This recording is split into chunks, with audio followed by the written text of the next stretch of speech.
ശാസ്ത്രീയ ഋഗ്വേദ പഠനം ക്ലാസ് 47. നമ്മൾ കഴിഞ്ഞതിൽ കണ്ടത് സൂക്തം 22 1 മുതൽ 8 വരെയുള്ളതാണ്. ഇന്ന് നമ്മൾ 9 മുതൽ 15 വരെയുള്ള മന്ത്രങ്ങളാണ് നോക്കുന്നത്. ഇതിലെ ദേവതകൾ എന്ന് പറയുന്നത് ദേവതകളുടെ പത്നിമാരാണ്, അതായത് ദേവിമാരാണെന്ന് വേണമെങ്കിൽ പറയാം. കാരണം എല്ലാം ദ്വയമായിട്ടാണ് സൃഷ്ടിച്ചിരിക്കുന്നത്. ആറ്റം തന്നെ ദ്വയമല്ല, അതിനകത്ത് നടുവിലെ പോസിറ്റീവാണ് ന്യൂക്ലിയസ്, ഇലക്ട്രോണ് നെഗറ്റീവാണ്, അപ്പം പത്നിയാണ്. അപ്പം എല്ലാം പ്രപഞ്ചത്തിൽ ദ്വയമായത് കൊണ്ട് വരുമ്പോൾ ഒന്നിച്ചേ വരുള്ളൂ. എന്നാൽ അങ്ങനെ ഒരു ദ്വയമുണ്ട് എന്ന് നമ്മളെ പഠിപ്പിക്കാൻ വേണ്ടിയാണ് ഈ മന്ത്രങ്ങളുള്ളത്. എല്ലാം ദ്വയമായിട്ടാണുള്ളത്. അവർക്കും എല്ലാം ഇതിൻ്റെ അകത്ത് വലിയ പ്രാധാന്യമുണ്ട്. അതുകൊണ്ടാണ് ദേവിമാരെ പറ്റി ഇവിടെ പറയുന്നത്. അപ്പം നമുക്ക് ആദ്യത്തെ 9ാമത്തെ മന്ത്രത്തിൽ എന്താണ് പറയുന്നതെന്ന് നോക്കാം. ഋഗ്വേദം മണ്ഡലം 1 സൂക്തം 22-9. അഗ്നേപത്നിരിഹാവഹ ദേവാനാമുഷധീരുവ തുഷ്ടാരം സോമപീതയേ. സോമപാനത്തിനായി തുഷ്ടാവിനെയും അഭിലാഷവതികളായ ദേവപത്നികളെയും യജ്ഞത്തിലേക്ക് കൂട്ടിക്കൊണ്ടുവരാൻ അഗ്നിയോട് ആഹ്വാനം ചെയ്യുന്നു. ഇതിൽ അഗ്നിയോട് വരാൻ പറയുകയാണ്. പറയുമ്പോൾ തൊഷ്ടാവുമായിട്ട് വരാൻ പറയുകയാണ്. തൊഷ്ടാവ് എന്ന് പറഞ്ഞാൽ എല്ലാത്തിനും നേതൃത്വം കൊടുക്കുന്ന ശക്തി വിശേഷം. അത് നമ്മൾ സൂര്യനാണ്. ഈ പ്രപഞ്ചത്തിൽ നടക്കുന്ന നമ്മുടെ കാര്യങ്ങളെല്ലാം നിയന്ത്രിക്കുന്ന ശക്തി വിശേഷമാണ് സൂര്യൻ. അപ്പോൾ സൂര്യൻ വന്നേ പറ്റും. അതിൻ്റെ കൂടെ എന്ത് വേണം? ഏതെല്ലാം ദേവന്മാരെ വിളിക്കുന്നുണ്ടോ ആ ദേവന്മാരുടെ പത്നിമാരെല്ലാം വരാൻ വേണ്ടി പറയുക. അപ്പം ദേവന്മാർ വരുന്നുണ്ടെങ്കിൽ ദേവന്മാരുടെ ഭക്തി അതിൻ്റെ കൂടെ പത്നിമാരും അതിൻ്റെ കൂടെ വരണം. ഉദാഹരണമായിട്ട് ശിവനുണ്ടെങ്കിൽ പാർവതി എന്ന് പറയുന്നത് പോലെ ശിവനെന്നത് ആറ്റത്തിൻ്റെ ന്യൂക്ലിയസ് ആണെങ്കിൽ അതിൻ്റെ അത് പ്ലസ് ചാർജാണ്. അതിൻ്റെ പത്നി എന്ന് പറയുന്നത് ഇലക്ട്രോൺ ആണ്. അതിന് ചുറ്റുന്ന നെഗറ്റീവ് ചാർജ് ഉള്ളതാണ്. അതുകൊണ്ടാണ് അർദ്ധനാരീശ്വരൻ എന്നെല്ലാം പറയുന്നത്. രണ്ടും കൂടിയേ വരുള്ളൂ. ഒരു ആറ്റത്തെ വിളിക്കുമ്പോൾ ന്യൂക്ലിയസിനെ മാത്രമായിട്ട് വിളിക്കാൻ പറ്റുള്ളൂ. അതിൻ്റെ കൂടെ പത്നിമാരെ ക്ഷണിക്കണം. അപ്പം ഈ ഒരു സത്യം പറയാൻ വേണ്ടിയാണ് ഈ മന്ത്രം ഉള്ളത്. ദേവിമാരോടൊത്ത് വിളിക്കണം. കാരണം ദേവിമാർക്കും വലിയ പ്രാധാന്യമുണ്ട്. അപ്പം നമുക്ക് ഓരോ ദേവിമാരെയെല്ലാം അടുത്തതിൽ പറയുന്നുണ്ട്. അതിൽ നിന്ന് നമുക്ക് മനസ്സിലാക്കാൻ ശ്രമിക്കാം. അപ്പോൾ ഇനി 10ാമത്തെ മന്ത്രത്തിൽ എന്താ പറയുന്നത് നോക്കാം.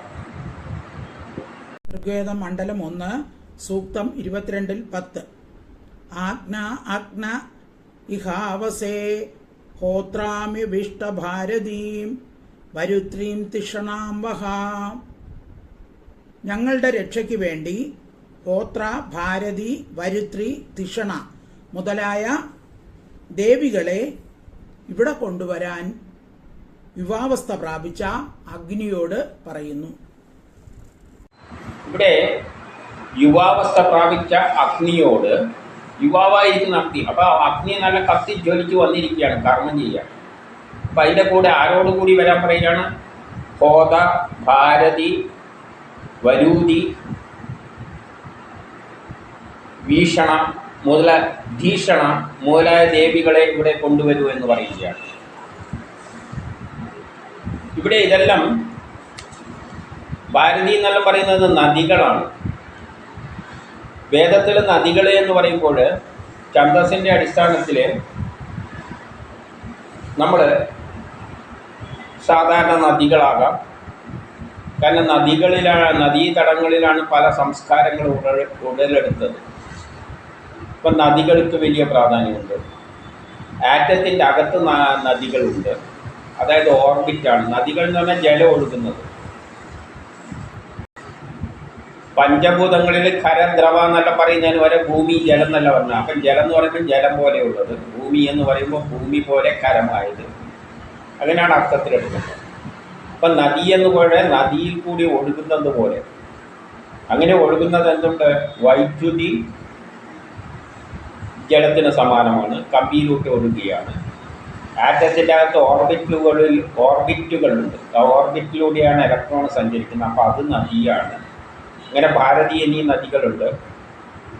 സൂര്യന് ചുറ്റും ഗ്രഹങ്ങൾ സഞ്ചരിക്കുന്ന നദികളുണ്ട്. 7 ലോകങ്ങളിൽ ഓരോന്നും സഞ്ചരിക്കും. മരുത്തുക്കൾക്കെല്ലാം സഞ്ചരിക്കാൻ ഓർബിറ്റുണ്ട്. ഇതിനെയെല്ലാം നദികളായിട്ടാണ് ചിത്രീകരിക്കുന്നത്. അങ്ങനെ ഇങ്ങനെ വ്യത്യസ്തമായ നദികൾ കുറേ ഉണ്ട്. ആ നദികളുമായിട്ട് വരാനാണ് പറയുന്നത്. ഉദാഹരണമായിട്ട് ആറ്റത്തിൽ നദികളുമായിട്ട് വന്നാൽ നമുക്ക് രാസപ്രവർത്തനം എന്തൊക്കെ നടക്കാണ്ടിരിക്കുക. എല്ലാ കർമ്മങ്ങളും രാസപ്രവർത്തനമാണ്. അതിൽ പങ്കെടുക്കുന്ന ഇലക്ട്രോൺ ആണെങ്കിൽ ഏത് ഓർബിറ്റിൽ ഏത് നദിയിലെ ഇലക്ട്രോൺ ആണോ പങ്കെടുക്കുന്നത് അതിൻ്റെ ശക്തി അനുസരിച്ചിരിക്കും അത് പങ്കെടുക്കുന്നത്. കെമിസ്ട്രി പഠിക്കുമ്പോൾ ഔട്ടർ മോസ്റ്റ് ഓർബിറ്റാണ് ആ ഇലക്ട്രോണിൻ്റെ സ്വഭാവം നിശ്ചയിക്കുന്നത്, ഏതുമായിട്ട് കൂട്ടണം എന്നുള്ളത്. അപ്പോൾ ആ നദികളുമായിട്ട് വരണം. പിന്നെ നമ്മളെ സൗരയൂഥ സിസ്റ്റത്തിലാണെങ്കിൽ ഓരോ ഗ്രഹം ഓരോ ഓർബിറ്റിൽ ഓരോ സ്ഥലത്തെത്തുമ്പോഴാണ് കർമ്മങ്ങൾക്ക് പ്രേരിപ്പിക്കുന്നത്. ഉദാഹരണമായിട്ട് സൂര്യന് ചുറ്റും ഭൂമി ചുറ്റുമ്പോൾ ആണ് സീസണുകൾ ഉണ്ടാകുന്നത്. കാരണം എലിപ്റ്റിക്കൽ ഓർബിറ്റാണ് ചുറ്റുന്നത്. അപ്പോൾ ഓരോ സ്ഥലത്തെത്തുമ്പോൾ ഭൂമിയിൽ നിന്നുള്ള അകലം അനുസരിച്ചാണ് കാലാവസ്ഥയിൽ ഉണ്ടാകുന്നത്. അതിനനുസരിച്ച് ഇവിടെ മഴ പെയ്യുന്നതും ചെടികൾ വളരുന്നതല്ല. അപ്പം ഇത്തരം നദികളുമായിട്ട് എല്ലാം കൂടിയിട്ട് വരാൻ പറയുകയാണ്. അപ്പോൾ ഗ്രഹം മാത്രം വന്നാൽ പോരാ. ഗ്രഹം വരുന്നത് ഏതിലൂടെയാണ്? ഈ ഒഴുകുന്ന ഭ്രമണപഥത്തിലൂടെയാണ്, നദിക്ക് സമാനമായ. അപ്പോൾ ആ നദികളാണ് യഥാർത്ഥത്തിൽ സൂര്യനല്ല. യഥാർത്ഥത്തിൽ സൂര്യന് ചൂടുണ്ട്, ശരി തന്നെ. സൂര്യനല്ല മഴ പെയ്ക്കുന്നത്, ആ ഓർബിറ്റാണ്. ഭൂമിയിൽ നിന്നും വളരെ ദൂരെയായിരിക്കുമ്പോൾ തണുപ്പായിരിക്കും. ആ തരത്തിൽ വേണം അതിനെ കാണാൻ. അടുത്ത് വരുമ്പോൾ ഭയങ്കര ചൂടായിരിക്കും.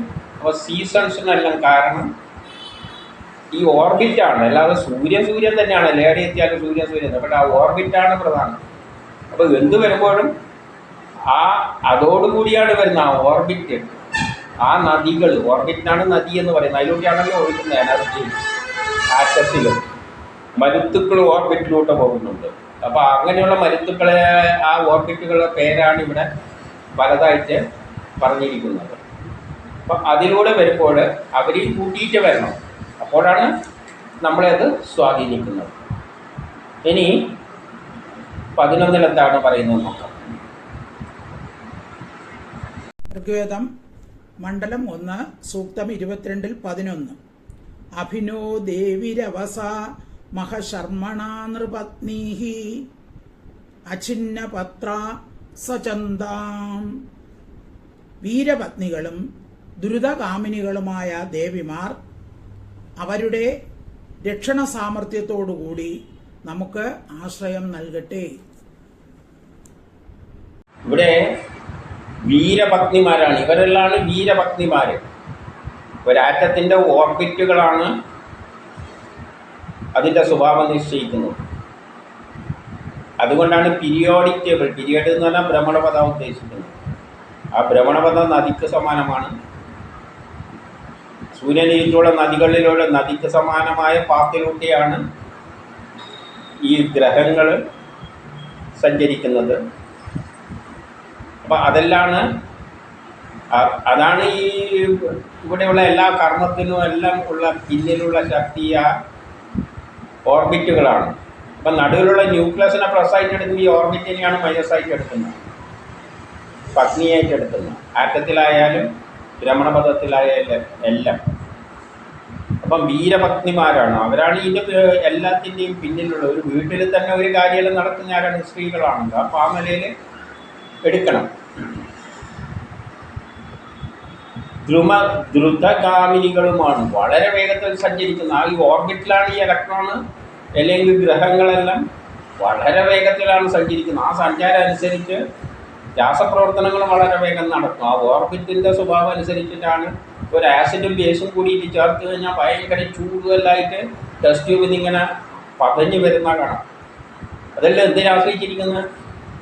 ആ രാസപ്രവർത്തനം നടക്കുന്ന വേഗതയെല്ലാം ആ ഓർബിറ്റിനെ ആശ്രയിച്ചിരിക്കുന്നത്. ഏത് ഓർബിറ്റിലെ ഇലക്ട്രോണാണ് എന്നതിനെ ആശ്രയിച്ചിരിക്കുന്നത്. ആ ഓർബിറ്റുമായി ബന്ധപ്പെട്ട് കിടക്കുകയാണ്.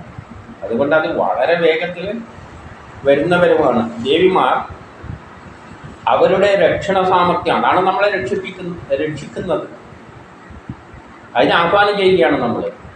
വളരെ വേഗത്തിൽ വന്നിട്ട് നമ്മളെ എല്ലാ കർമ്മങ്ങളും സാധിച്ചു തരണേ. എന്നിട്ട് 12 ഋഗ്വേദം മണ്ഡലം 1 സൂക്തം 22-12 ഇഹേന്ദ്രാണീമുഭഹ്വയേ വരുണാനീം സ്വസ്തയേ അഗ്നായീം സോമപീതയേ. സ്വന്തം നന്മയ്ക്ക് വേണ്ടി ഇന്ദ്രാണിയെയും വരുണപത്നിയെയും അഗ്നിപത്നിയെയും ഞാൻ സോമരസം പാനം ചെയ്യാനായി വിളിക്കുന്നു. ഇവിടെ സ്വന്തം നന്മയ്ക്ക് വേണ്ടി, നമ്മുടെ നന്മയ്ക്ക് വേണ്ടി ഇന്ദ്രാണിയെയും വരുണപത്നിയെയും അഗ്നിപത്നിയെയും ഞാൻ സോമരസം പാനം ചെയ്യുവാൻ വിളിക്കുകയാണ്. അപ്പോൾ ഇതെല്ലാം ദേവിമാരാണ്. ആരെല്ലാം? ഇന്ദ്രാണി. ഇന്ദ്രാണി എന്ന് പറയുന്നത് നമ്മുടെ എല്ലാ കർമ്മങ്ങളും അതിൻ്റെ കോർഡിനേറ്റ് ചെയ്തിട്ടെല്ലാം നടപ്പാക്കുന്ന ശക്തിവിശേഷം ഇന്ദ്രനാണ്. അപ്പോൾ ഇന്ദ്രൻ്റെ പത്നിയാണ് ഇന്ദ്രാണി. അപ്പോൾ ഇന്ദ്രൻ മാത്രമല്ല, ഇന്ദ്രൻ്റെ പത്നിയും കൂടിയിട്ടാണ് വരുന്നത്. അങ്ങനെ വരുള്ളൂ. കാരണം എല്ലാം ദ്വയമായിട്ടാണ് സൃഷ്ടിച്ചിരിക്കുന്നതെന്ന് പറഞ്ഞു കഴിയും. അപ്പം ഇന്ദ്രൻ നമ്മളെ കർമ്മങ്ങളെ പ്രോത്സാഹിപ്പിക്കുമ്പോൾ എവറി ആക്ഷൻ എന്തുണ്ട്? ഒരു ഈക്വൽ റിയാക്ഷൻ ഉണ്ട്. രജോ ഗുണത്തിന് തമോ ഗുണമുണ്ട്. അതുകൊണ്ടാണ് നമ്മൾ ഭൂമിയിൽ നിൽക്കുമ്പോൾ നമുക്ക് ഭൂമിയിൽ നിൽക്കാൻ പറ്റുന്നത്. ഭൂമിയിൽ നമ്മൾ എന്താ ചെയ്യുന്നത്? ബലം താഴോട്ട് പ്രയോഗിച്ചിട്ട് നിൽക്കുകയാണ്. നമ്മളെ വെയിറ്റ് താഴോട്ടേക്ക് ആക്ട് ചെയ്യുകയാണ്. അപ്പം നമ്മളൊരു ചളിയിൽ നിന്ന് കഴിഞ്ഞാൽ പൂണ്ടു പോകും. കാരണം എന്നാൽ ഭൂമിയിൽ നിന്നാലും പൂണ്ടു പോകുന്നില്ല, നമുക്ക് നിൽക്കാൻ പറ്റുന്നുണ്ട്. എന്തുകൊണ്ട്? നമ്മളെ ബലം കീഴോട്ടേക്ക് പ്രയോഗിക്കുകയാണ് നമ്മൾ നിൽക്കാൻ വേണ്ടിയിട്ട്. അപ്പം ഇന്ദ്രൻ്റെ പ്രവൃത്തിയായിട്ട് അത് എടുക്കാമെങ്കിൽ ഭൂമി എന്ത് ചെയ്യുന്നുണ്ട്? ഒരു റിയാക്ഷൻ ഉണ്ടാകുന്നു. അപ്പം ഇന്ദ്രനുണ്ടെങ്കിൽ അതിൻ്റെ റിയാക്ഷനും ഉണ്ട്. ഭൂമി മുകളിലോട്ടേക്ക് തള്ളുന്നുണ്ട്. അത് രണ്ട് തുല്യമായത് കൊണ്ടാണ് നമുക്ക് നിൽക്കാൻ പറ്റുന്നത്. അപ്പം അവിടെ ഇന്ദ്രനും ഇന്ദ്രാണിയും കൂടിയിട്ടാണ് നമ്മളെ അവിടെ നിർത്തുന്നത്. ഉദാഹരണമായിട്ട് ഒരു റോക്കറ്റ് വിടുമ്പോൾ ഈ രണ്ടും അവിടെയുണ്ട്. കത്തിച്ചിട്ട് നമ്മൾ അതിൻ്റെ ഗ്യാസ് എല്ലാം താഴോട്ടേക്ക് ശക്തിയിൽ വിടുമ്പോൾ അപ്പോൾ ഇന്ദ്രൻ താഴോട്ടേക്കാണ് ആക്ട് ചെയ്യുന്നത്. കത്തിയിട്ട് ആ വായുവെല്ലാം താഴോട്ടേക്ക് ശക്തിയിൽ ആക്ട് ചെയ്യുമ്പോൾ ഒരു റിയാക്ഷൻ ഉണ്ടാകുന്നുണ്ട്. ഇന്ദ്രാണി ഉണ്ടാകുന്നുണ്ട്, നേരെ എതിര്.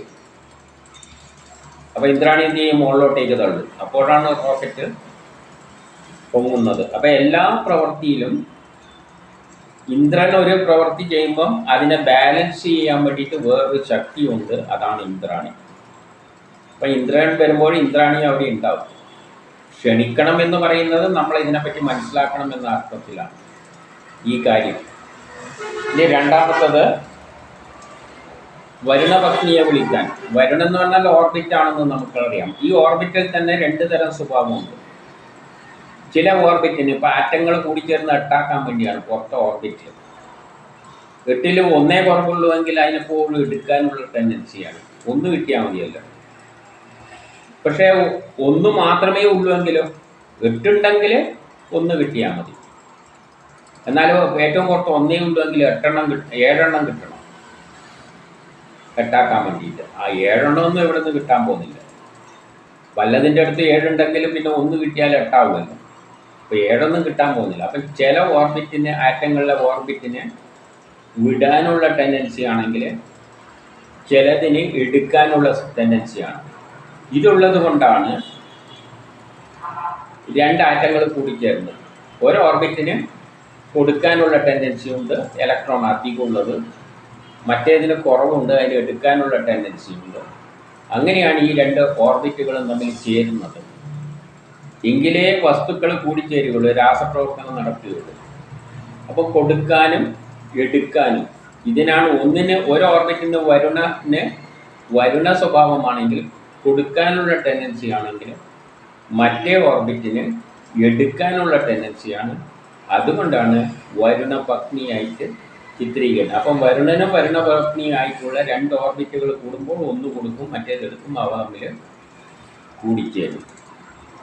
അങ്ങനെയുള്ള ആക്ഷൻസ് എന്നെല്ലാം കെമിസ്ട്രിയിൽ ഓക്സിഡേഷൻ റിഡക്ഷൻ എന്ന് പറയും.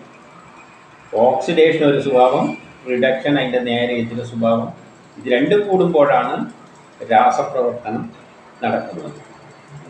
അതുകൊണ്ട് നമ്മൾ എപ്പോഴെങ്കിലും ഇന്ദ്രനെ അല്ലെങ്കിൽ വരുണൻ എന്നെല്ലാം പറയുമ്പോൾ ഒറ്റയായിട്ട് ചിന്തിക്കരുത്. നമുക്ക് വേദങ്ങൾ കാണുമ്പോൾ എന്താ തോന്നുന്നത്, എല്ലാം ദേവതകളെല്ലാം പുരുഷന്മാരാണ്. പുരുഷന്മാരെ അർത്ഥത്തിലല്ല ഇനി എടുക്കേണ്ടത്. ഇന്ദ്രൻ എന്ന് പറയുമ്പോൾ അതിൻ്റെ കൂടെ എന്തുണ്ട്, ഇന്ദ്രാണിയും ഉണ്ട്. ഒരു ആറ്റം എന്ന് പറയുമ്പോൾ ആറ്റത്തിൽ ന്യൂക്ലിയസും ഉണ്ട്, ഇലക്ട്രോണും ഉണ്ട്. അതാണ് അർദ്ധനാരീശ്വരൻ എന്ന് പറയുന്നത്. ഇവിടെ വേറെ ആരെയാണ് വിളിക്കുന്നത്, അഗ്നിയുടെ പത്നിയെയും വിളിക്കാൻ പറയുകയാണ്. അഗ്നിയുടെ പത്നി എന്തായിരിക്കും, അഗ്നി എന്നത് ചൂടാക്കുന്നതാണ്. അപ്പോൾ അതിനൊരു നെഗറ്റീവ് ഉണ്ട്, തണുപ്പിക്കുന്ന ഒരു സ്വഭാവമുണ്ട്. തണുപ്പിക്കുക എന്ന് പറഞ്ഞാൽ അഗ്നിയെ കുറക്കുക, ചൂടാക്കുക എന്ന് പറഞ്ഞാൽ അഗ്നി ടെമ്പറേച്ചർ കൂട്ടുക. അപ്പം ടെമ്പറേച്ചർ കൂട്ടുന്ന സ്വഭാവത്തെ പോസിറ്റീവായി ഭർത്താവായിട്ട് അഗ്നിയായിട്ട് എടുത്തു കഴിഞ്ഞാൽ ടെമ്പറേച്ചർ കുറക്കുന്ന സ്വഭാവത്തെ എന്തായിട്ട് എടുക്കാം, അതിൻ്റെ ഭാര്യയായിട്ട് എടുക്കാം. അപ്പം നമ്മളൊരു ഇസ്തിരിപ്പെട്ടിയിൽ അഗ്നിയെയാണ് ഉപയോഗിക്കുന്നതിന് ചൂട് കൂട്ടാൻ വേണ്ടിയിട്ട്, ടെമ്പറേച്ചർ കൂട്ടാൻ വേണ്ടിയിട്ട്. അപ്പോൾ ടെമ്പറേച്ചർ കൂട്ടുന്ന സ്വഭാവത്തെ അഗ്നിയായിട്ട് എടുത്തു കഴിഞ്ഞാൽ എ സിയിലും ഫ്രിഡ്ജിലും എല്ലാം ടെമ്പറേച്ചർ കുറക്കാനാണ് ശ്രമിക്കുന്നത്. അവിടെ നമ്മൾ അഗ്നിയുടെ നെഗറ്റീവ്, അതായത് അഗ്നിയുടെ ഭാര്യയെയാണ് സഹായത്തിന് വിളിക്കുന്നത്. ഇപ്പോൾ ഒരു വെള്ളത്തെ തിളപ്പിക്കണ്ടെങ്കിൽ നമ്മൾ അഗ്നിയെ വിളിക്കണം, അതായത് അതിൻ്റെ ടെമ്പറേച്ചർ കൂട്ടണം. ഐസാക്കണ്ടെങ്കിൽ തണുപ്പിക്കണം, അപ്പോൾ അഗ്നിയുടെ ഭാര്യയെ വിളിക്കണം. ഇതെപ്പോഴും ദ്വയമാണ്, ചൂടുണ്ടെങ്കിൽ തണുപ്പുമുണ്ട്. അപ്പം ഈ രണ്ടിനെയും നമുക്ക് ആവശ്യമുണ്ട് കർമ്മത്തിന്. ഇതാണ് പറയുന്നത്. അപ്പം ഇതെന്തിനാണ് ഇത് പറയുന്നതെന്ന് വെച്ചാൽ വേദങ്ങളിൽ ദേവത എന്ന് പറയുമ്പോൾ നമുക്ക് നോക്കുമ്പോൾ എല്ലാം ആണുങ്ങളെ പറ്റിയാണ് പറഞ്ഞിരിക്കുന്നത്. അങ്ങനെ ഒന്നായിട്ടല്ല, എല്ലാം ദ്വയമായിട്ടാണ്. രുദ്രൻ എന്ന് പറഞ്ഞു കഴിഞ്ഞാൽ തന്നെ രുദ്രനിൽ രണ്ടും ഉണ്ട്, ശിവനുണ്ട് പാർവതിയുണ്ട്. അല്ലെങ്കിൽ ന്യൂക്ലിയസും ഉണ്ട്, പോസിറ്റീവ് ന്യൂക്ലിയസും ഉണ്ട്, നെഗറ്റീവ് ഇലക്ട്രോണും ഉണ്ട്. ഇനി നമുക്ക് 13 എന്താ പറയുന്നത് നോക്കാം. ഋഗ്വേദം മണ്ഡലം 1 സൂക്തം 22-13. മഹീദ്വന പൃഥ്വീജന ഇമം യജ്ഞം മിമിക്ഷതാം വിഭൃതാം നോഭരീമഭിഃ. മഹത്തായ ആകാശവും ഭൂമിയും യജ്ഞസേചനം ചെയ്യാൻ അഭിലഷിച്ചുകൊണ്ട് നമുക്ക് രക്ഷയും പോഷണ സാമർഥ്യവും പ്രദാനം ചെയ്യട്ടെ. 13 മഹത്തായ ആകാശവും ഭൂമിയും യജ്ഞസ്ഥലത്തേക്ക് യജ്ഞം ചെയ്യാൻ ആഗ്രഹിച്ചുകൊണ്ട് നമുക്ക് രക്ഷയാകുവാനായിക്കൊണ്ട് പോഷണം ചെയ്യാൻ, നമ്മളെ പോഷിപ്പിക്കുവാൻ വേണ്ടിയിട്ട് നമ്മൾ ആഹ്വാനം ചെയ്യുകയാണ്. നമുക്ക് രക്ഷയ്ക്ക് വേണ്ടിയിട്ട്, നമ്മളെ പോഷണത്തിന് വേണ്ടിയിട്ടുമെല്ലാം ഭൂമിയെയും ആകാശത്തെയും. അപ്പം പ്രപഞ്ചം ആദ്യം തന്നെ ഉണ്ടായപ്പോൾ ദ്വയമായിട്ടുണ്ടായത് എന്ന് പറയാൻ വേണ്ടിയിട്ടാണ് ആകാശം പുരുഷനാണെങ്കിൽ ഭൂമി സ്ത്രീയാണ്. ആദ്യം തന്നെ ആകാശവും ഭൂമിയെ സൃഷ്ടിച്ചു എന്ന് പറഞ്ഞാൽ ഈ പ്രപഞ്ചം മുഴുവനുള്ളതിൽ നമ്മൾ താമസിക്കുന്ന ഭൂമിയെ മാതാവായും ഭൂമി കഴിച്ചിട്ടുള്ള സൂര്യനടക്കമുള്ള ബാക്കിയുള്ള എല്ലാ ഗ്രഹങ്ങളെയും ആകാശത്തിലുള്ള ആകാശം എന്ന് പറഞ്ഞാൽ ഈ പ്രപഞ്ചത്തിലുള്ള എല്ലാ ഗ്രഹങ്ങളെയും അച്ഛനായിട്ടുമാണ് കാണുന്നത്. അപ്പം ഇത് രണ്ടും കൂടിയാലേ നമ്മളെ കർമ്മം നടക്കുകയുള്ളൂ എന്നാണ് പറയുന്നത്. എന്തുകൊണ്ട്? ഭൂമിയിലാണ് നമ്മൾ ജീവിക്കുന്നത്. അത് അടുത്തതിൽ പറയുന്നുണ്ട്. നമ്മുടെ രക്ഷയ്ക്ക് വേണ്ടിയിട്ട്. അപ്പം നമ്മളെ രക്ഷ എവിടെയാണ്? ഭൂമിയിൽ തന്നെയാണ്. പക്ഷെ ഭൂമി മാത്രം വിചാരിച്ചാൽ നമ്മളെ രക്ഷയാണോ? ഇല്ല. നമ്മൾക്ക് പോഷണം നടക്കണ്ടെങ്കിൽ ഭൂമിയിൽ കൃഷിയെല്ലാം ഉണ്ടാകണം. അതിനെല്ലാം എന്ത് വേണം? മഴ വേണം. മഴ പെയ്യിപ്പിക്കുന്നത് ഗ്രഹങ്ങളാണ്. സൂര്യനാണ് വെള്ളത്തെ ഉയർത്തിയിട്ട് മഴയായിട്ട് പെയ്യിപ്പിക്കുന്നത്.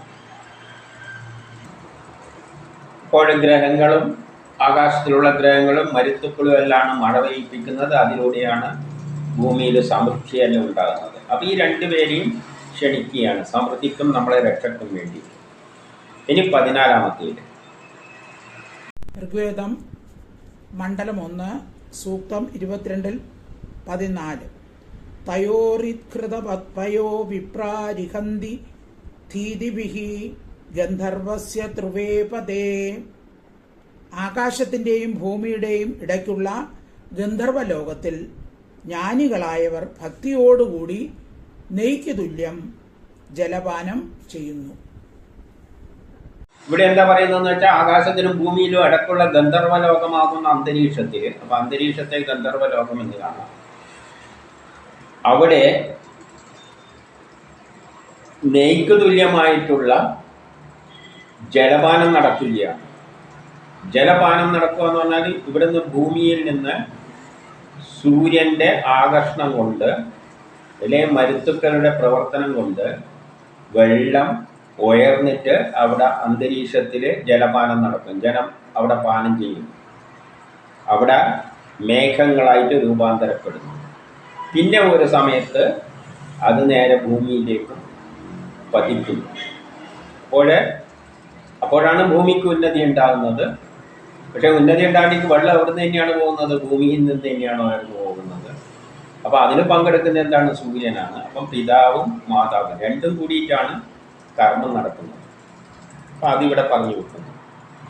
ഇനി 15 ഋഗ്വേദം മണ്ഡലം 1 സൂക്തം 22-15.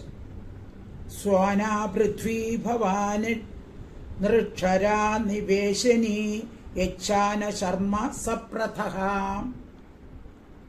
സുഖദായിനിയും ബാധാരഹിതയും ഉത്തമ വാസസ്ഥാനം നൽകുന്നവളുമായ ഭൂമി ഞങ്ങൾക്ക് ആശ്രയം പ്രദാനം ചെയ്യണമേ. ഈ പൃഥ്വി, ഭൂമി. അപ്പോൾ ഇതിൽ മാതാവ് ഏതാണ്?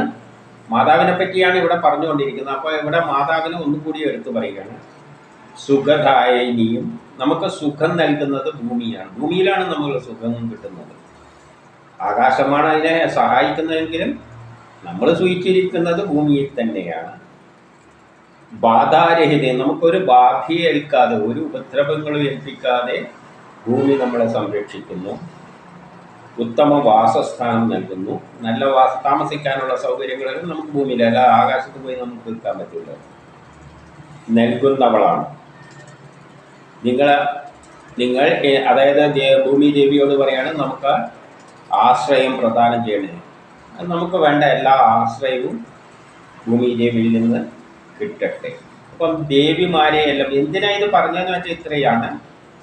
എല്ലാം ദ്വയമായിട്ടാണ് ഉള്ളത്, ഒറ്റയായിട്ടൊന്നുമില്ല. അപ്പം വേദങ്ങളിൽ ദേവത എന്ന് പറഞ്ഞത് കൊണ്ട് അതെല്ലാം പുരുഷന്മാരമാരി നമുക്ക് തോന്നുമെങ്കിലും അതിൽ എല്ലാത്തിലും രണ്ടും ഉണ്ട്.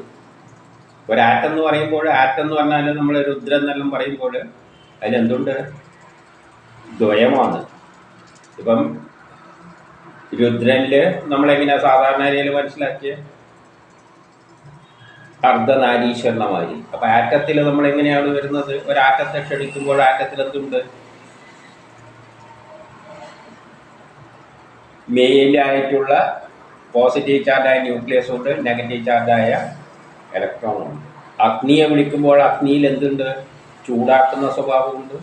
അഗ്നി ഉപയോഗിച്ച് തണുപ്പിക്കുകയും ചെയ്യാം, തണുപ്പിക്കുന്ന പരിപാടിയുണ്ട്. അപ്പം അഗ്നി എന്നത് പറഞ്ഞുകൊണ്ട് ഊർജം ചെയ്യുന്ന അർത്ഥമുള്ളൂ. ചിലതിന് കുറച്ച് ഊർജം മതിയെങ്കിൽ കുറച്ച് തണുപ്പിച്ചു കൊണ്ടുപോകണം, ടെമ്പറേച്ചർ കുറക്കണം. അവിടെ ടെമ്പറേച്ചർ എന്ന വാക്ക് ഉപയോഗിക്കാം. അഗ്നിയിൽ ഉയർന്ന ടെമ്പറേച്ചറുണ്ട്, താഴ്ന്ന ടെമ്പറേച്ചറും ഉണ്ട്. ഇപ്പം രണ്ട് സ്വഭാവം, ചൂടാക്കുന്ന സ്വഭാവമുണ്ട്, തണുപ്പിക്കുന്ന സ്വഭാവമുണ്ട്. അപ്പം ചൂടാക്കുന്ന സ്വഭാവത്തെ അഗ്നിയെ അഗ്നി എന്ന് നമ്മൾ കാണുമ്പോൾ അതിൻ്റെ കൂടെ എന്തുണ്ട്? തണുപ്പിക്കുന്ന അഗ്നിയുടെ ഭാര്യയും പത്നിയും ഉണ്ട്.